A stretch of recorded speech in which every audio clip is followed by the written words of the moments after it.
बघा ठीक आहे तो लव यू टू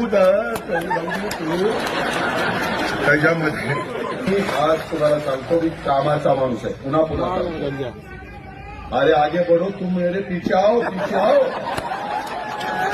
और मेरी घड़ी दबाओ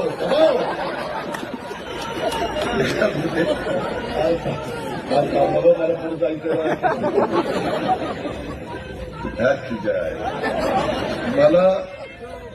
मला तर वाटतं ही सुपारी घेऊन आता माझ्या मित्रांचं गमतीचा भाग जाऊ द्या. आपल्या प्रेमाचे आपला परिवार आहे, आपली आपुलकी, आपला जिव्हाळा आहे. आपण सगळी एका कुटुंबातली माणसं. आता बायको जोड्यांनीच आनंद घ्यायचे. बरं ठीक आहे ऐकाय. अरे बोय बाबा माझ्या एवढं प्रेम पहिलं बायकोवर करेन मग माझ्या मित्रांचं म्हणजे तुझ्या बायकोवर नाही तर माझ्या बायकोच्या